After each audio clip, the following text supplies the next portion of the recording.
Let me tell you about ProHealthConnect.com. It's transforming healthcare payments, providing retailers a seamless process for over-the-counter and healthy benefit programs. By connecting retailers, health plans, and payment processors, ProHealth Connect creates one powerful, unified network. They empower independent grocers and pharmacies to accept health benefit cards without changing how they do business. With over 10,000 locations nationwide, helping more than 1.3 million people access the care and nutrition they need. Go to ProHealthConnect.com. Excuse me! Taxi! Come on, what are you doing? This is the 77 WABC minicast. We have a special guest. Yes, boy, do we ever. We have an awesome special guest. We have Saritha Komatireddy, and she is running for New York Attorney General. She is the Republican nominee. And 12 years in the Eastern District. By the way, I want to brag even more than that about her, because I'm really amazed with this gal. And Joshua was a lawyer at Harvard Law School. Oh, I didn't know that. One of her professors. Oh, wow. He was one of your professors. I had a chance to meet him. He was excellent. I didn't take a class from him, but I did have a chance to meet him. She's hedging. She's hedging. But all right. But let me brag about you. All right. First of all, not just the years at the Eastern District there, also a year as the DEA, Drug Enforcement Administration Chief of Staff, Harvard law grad, and you now have the Republican nomination for Attorney General.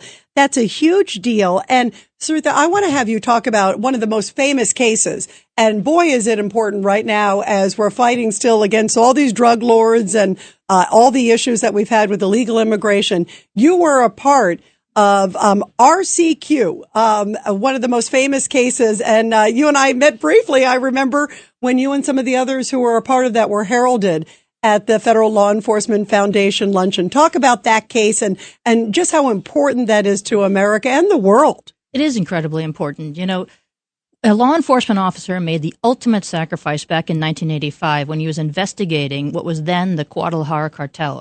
And the law enforcement officer is a name that many people know, DEA agent Kiki Camarena. He showed incredible bravery investigating a cartel, personally infiltrating the cartel. And for that, he was kidnapped, tortured, and murdered in one of the most infamous crimes in DEA history. By the cartels. By the cartels, and specifically by Rafael Caro Quintero, who it's a story that has been dramatized in the Netflix series Narcos Mexico in the first season.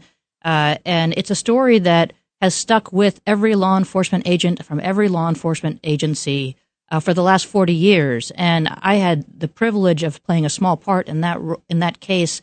He was captured by the Mexican Marines in July of 2022. I worked with a team of my colleagues to put together the extradition package to bring him to the United States.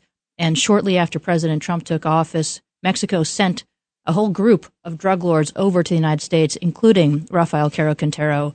I will never forget, I was on the tarmac at JFK when he came off the plane and was transferred from Mexican custody into U.S. custody. And I was the prosecutor who had the honor of representing the United States at his first court appearance. There were 200 federal agents in the largest courtroom in the Eastern District of New York there to witness history. And it was really an honor to be a part of that. And like I said, it's a 40-year-old case. I played a small role. No one played as big of a role as Kiki Camarena himself. Yeah, no doubt. By the way, we've had Victor Avila on the show, too, who was his partner, who was Kiki Camarena's partner during all of that. Saritha, talk about also how important, because obviously law enforcement is your life and prosecution is your life, how important the role is of the New York Attorney General, because you are the GOP nominee, and that's a very important role. It's incredibly important. The New York Attorney General is the chief law enforcement officer of New York. The job is to keep people safe. And the problem in the last 5 years is that New York has gotten less safe. Crime is up 26%. Drug deaths are up 63%. Homelessness is up 38%. And when it comes to fraud and corruption, I think it's so endemic, no one can even estimate how bad it is, but because we haven't been looking.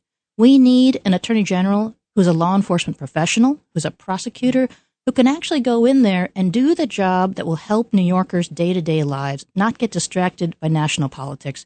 That's the kind of attorney general I'll be. You know, you talked about some of the key areas, too. Boy, is it an important time. And there's a lot of issues, of course, in New York. We've all talked about it here on the show.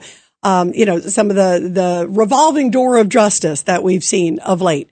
and some of the cases that are just stunning to me, that they get a free pass or they get a slap on the wrist, and how many times that we've seen some horrific crimes happen and that person is back out on the streets. How do you think you'll also be able to help, have the back of law enforcement, have the back of judges, have the back of a lot of people that play a role in this process? We see that all the time. I was just traveling all around the state. I was in Allegheny County when the sheriff told me about a case where a guy stole 13 cars in 21 days. And when he was arrested, he said, just give me my desk appearance ticket. I know I'm not going to jail.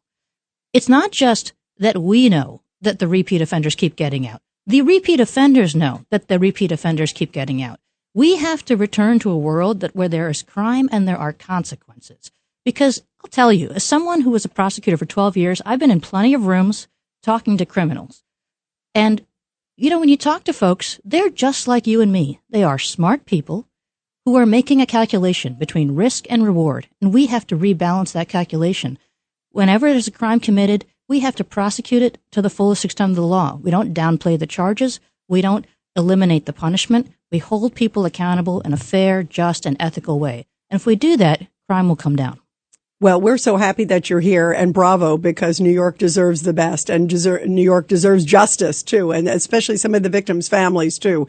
Big issues. I want to make sure we get to it because you have such important stuff here, especially you just wrote a really powerful column talking about fighting anti-Semitism, which is a huge issue in New York. Talk about how important that is to you and also to really all New Yorkers. It's a huge issue. We've seen a doubling of hate crimes in the last 5 years, actually during the time that Letitia James has been Attorney General. And the lion's share of that is hate crimes against Jewish New Yorkers. Jewish New Yorkers make up only about 10% of the population, but they're facing more than 50% of the hate crimes. And we have to ask why that is. And, it's terrible to see that the job of the Attorney General is to protect everyone, every community.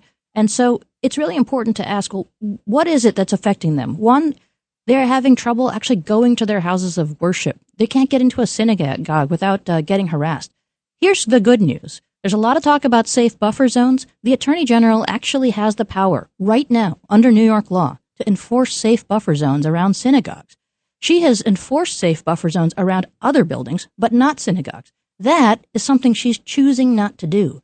Where else are Jewish New Yorkers facing harassment and hate crimes on school campuses? Well, the state attorney general has the power to enforce Title VI and New York's equivalent of Title VI to ensure that students have a safe educational environment, that they're not being harassed in that process.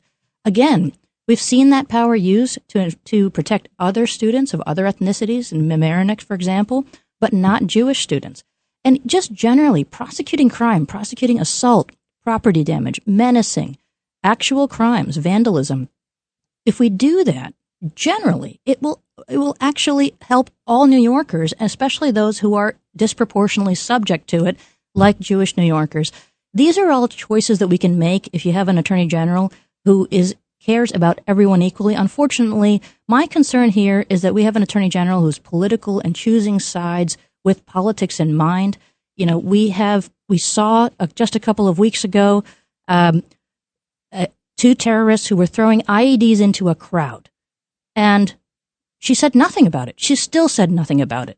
We saw just last week an 83-year-old Air Force veteran who died after being pushed onto the tracks. And again, total silence. So we see exactly who and what she stands for.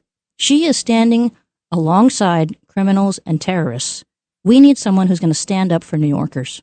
And that's why I'm running. I can't think, Saritha, of a more important time, too, to be in your role as you're running there for New York Attorney General with all the threats at an all-time high, especially in New York. Sadly, as always, it seems to be the number one target.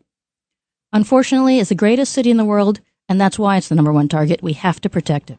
Yeah, absolutely. Well, bravo. How can people find out more about you? Saritha4NewYork.com. Saritha Yeah, for you New have York. to tell them how to spell Saritha. Saritha. Absolutely. Komatireddy, which we love, too. That's great, too. And what do we all stand for? Truth, Justice, and the American way. God bless America. Listen to this podcast now On the Red Apple Podcast Network. The Leadership Thread with Dr. Peggy Polonis. I'm Dr. Peggy Polonis. Join me on each episode where I unravel the story that shaped leaders, tracing the thread that led them where they are today. Because leadership isn't born in adulthood. And thank you once again for joining us on the Leadership Thread, education, ethics, and sustainability. Download all of Red Apple Media's podcasts right now through your favorite podcast platform.